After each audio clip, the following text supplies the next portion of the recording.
ಈ ವರ್ಷದ ನೀಟ್ ಪರೀಕ್ಷೆಯ ಫಲಿತಾಂಶವು ಇವತ್ತು ತಾನೇ ಬಂತು. ಆಳ್ವಾಸ್ ಪದವಿ ಪೂರ್ವ ಕಾಲೇಜಿನ ವಿದ್ಯಾರ್ಥಿಗಳು ಅಭೂತಪೂರ್ವವಾದಂತಹ ಸಾಧನೆಯನ್ನು ಈ ವರ್ಷವೂ ಮಾಡಿ ಮೆರೆದಿದ್ದಾರೆ.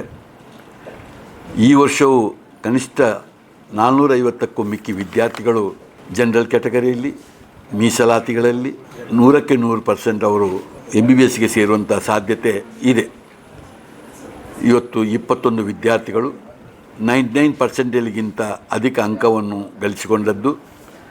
ಇದರ ಒಟ್ಟಿಗೆ ಸೂರ್ಯಕಾಂತ್ ಪಾಟೀಲ್ ಕೆಟಗರಿ ವಿಭಾಗದಲ್ಲಿ ರಾಷ್ಟ್ರಮಟ್ಟದಲ್ಲಿ 97ನೇ ರ್ಯಾಂಕ್, ಚೇತನ್ ಎರನಾಲ್ 239ನೇ ರ್ಯಾಂಕ್, ಕ್ಲಾರೆನ್ಸ್ ಜೋಸ 724ನೇ ರ್ಯಾಂಕು, ದೀಕ್ಷಿತಾ ಉಮನ್ 51ನೇ ರ್ಯಾಂಕ್ ಪಡೆದದ್ದು ನನಗೆ ಭಾಳ ಸಂತೋಷ ಕೊಟ್ಟಿದೆ.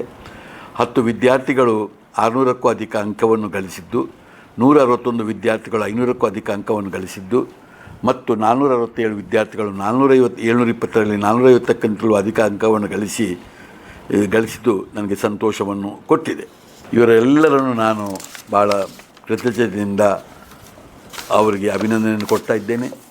ಇದಕ್ಕಾಗಿ ಎಲ್ಲ ವಿದ್ಯಾರ್ಥಿಗಳಿಗೂ, ಅವರ ಪಾಲಕರಿಗೂ ಮತ್ತು ಇದನ್ನು ಟ್ರೈನ್ ಮಾಡಿದಂಥ ಎಲ್ಲ ಶಿಕ್ಷಕರಿಗೂ, ಪ್ರಾಂಶುಪಾಲ ಪ್ರೊಫೆಸರ್ ಮೊಹಮ್ಮದ್ ಸದಾಕತ್ರಿಗೂ ಮತ್ತು ನಮ್ಮ ಆಡಳಿತಾಧಿಕಾರಿಗಳು ಮತ್ತು ಕೋಆರ್ಡಿನೇಟರ್ ಆದಂಥ ನಮ್ಮ ನೀಟ್ ಲಾಂಗ್ ಟರ್ಮ್ನ ಕೋಆರ್ಡಿನೇಟರ್ ಆದಂಥ ಪ್ರೊಫೆಸರ್ ಪ್ರದೀಪ್ ಕುಮಾರ್ ಅವರಿಗೂ ನಾನು ಹೃತ್ಪೂರ್ವಕ ವಂದಿಸ್ತಾ ಇದ್ದೇನೆ.